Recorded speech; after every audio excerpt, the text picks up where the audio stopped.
Hello and welcome to this video on a common emergency and surgical procedure, tracheotomy. Tracheotomies, or tracheostomy as it's also called, is a procedure used in emergency medicine for respiration. They may also be used in the case of long-term mechanical ventilation in the case of those who are in a coma, paralyzed, or otherwise unable to breathe properly. It's fundamentally a way to circumvent barriers that are in the airway above the larynx. Think of things like vomiting, for instance. Whether it's needed due to facial injuries, objects blocking the airway, or for long-term care, a tracheostomy will follow the following broad steps for either one of the two general procedures. First, you have a form of paralysis or anesthesia. Paralysis is used to avoid issues with muscles and particularly spasms, as you'll be working with the airways, and although for the most part you don't need to worry about muscles as much in the neck region, there are some that could be an issue. It also simplifies some of the procedures you'll have to do. Anesthesia is a rather obvious reason. That is, most people don't enjoy being stabbed with sharp objects, and as a result, they're likely to not be particularly appreciative of you conducting this procedure without anesthesia. For a surgical tracheostomy, which is the first possible way you'll be doing this, is you begin with a neck in the elevated position. Largely you want to be applying pressure from the posterior part, normally with a pillow or a cushion or something else. This is important because it opens the airway and it makes access to the areas you're going to make the incision to far easier. The incision is made horizontally across the larynx. This is either going to be about 2 finger widths below the voice box. The alternative is about 2 finger widths above the interclavicle notch. That is the notch in the middle of your neck where the two clavicles come together. The choice of a high or low location is subject to a lot of debate we're not going to get into in this video. After proper identification of the cricoid cartilage, which is where you're going to be trying to avoid damage to, you're going to begin by inserting your tracheal hook, and this is going to attach to the back of the larynx and pull it forward. This is going to steady the trachea and make it that much easier to proceed with the rest of what you're going to be doing.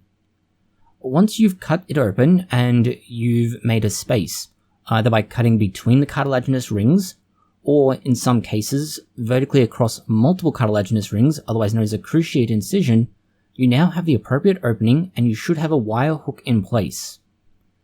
The use of a vertical incision, the cruciate incision, is less common as it is far more damaging and far more difficult to recover from, but it's also used in cases of more, let's say, urgent care. Once you've made your incision and you have an appropriate opening, you then begin inserting the outer cannula for your tracheostomy.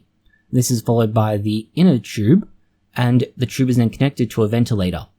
In theory, you should now have someone who is able to breathe without any need to supply their own effort or energy, or in the case of a blockage due to, say, vomit, trauma, or similar, not being able to breathe at all.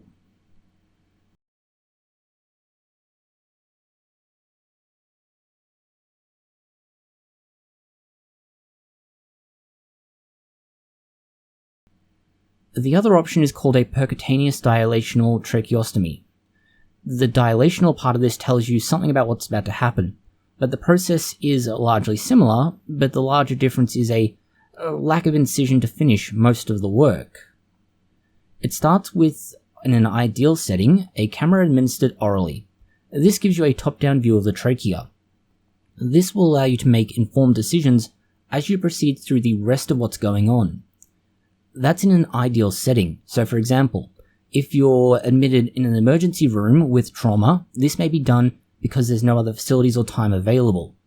If there is time, they may do this in order to give you the appropriate view and make decisions that are better for you in the long term. Regardless of whether you have access to a visual cue or not, it's followed by either a very small incision or a dilator. A dilator is generally used in this situation, and it is fundamentally a giant pin. The pin is pushed through and it creates your initial hole. That initial hole is the same sort of idea as with the initial incision that you would make in a surgical setting. That is, it is the opening by which you begin the entirety of the tracheostomy.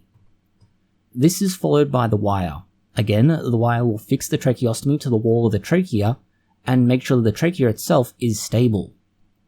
Once you have your initial wire and your initial hole, you then follow it up with another dilator. The dilator goes over the wire, and it fundamentally does exactly what it says. It makes the thing bigger or wider. It dilates the tracheostomy hole. This may be followed by another dilator or a tool to expand the opening. The reason you need to expand it is that what follows is the trachea cannula, and the cannula is somewhat wider. It's inserted generally over the previous dilator, or tool that was used to expand the opening. There will be markings on the side of the progressive dilator that guide the depth to which it's been inserted, and the cannula itself, once it's in, will have a balloon that gets inflated. This balloon does two things. First, it holds it in position. That's pretty much a given. You don't want this thing flapping around randomly. The second, though, is that it avoids irritating or damaging the inside of the respiratory pathway, and to a certain extent, it prevents any, let's say, foreign objects, whether it's vomit, blood, or whatever else, getting into the trachea itself, thereby causing issues with that. So you fundamentally block off that part of the airway above where you have inserted the cannula. This is then followed by the inner cannula. The inner cannula is that tube we mentioned from the first example of a surgical setting. The inner cannula is something that can be easily replaced and often is due to risks around infection. Once the tube is in place, you have most of what needs to be done finished with, at least internal work. You now remove the protective sheath, then the wire, and if you have used one, a trocar. You also inflate the tracheostomy cuff.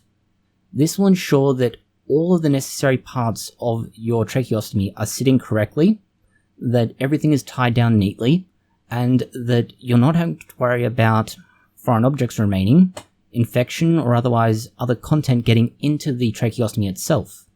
You now connect it to the tracheostomy tube and the circuit, or this would basically be your gas supply of oxygen for the most part. Once all of the external workings of the tracheostomy, all the internal workings are sorted, you secure it with a tracheostomy collar. This can also be assisted with something like a purse string suture, but you don't tie it down in the same way. You fundamentally don't want to finish off the suture.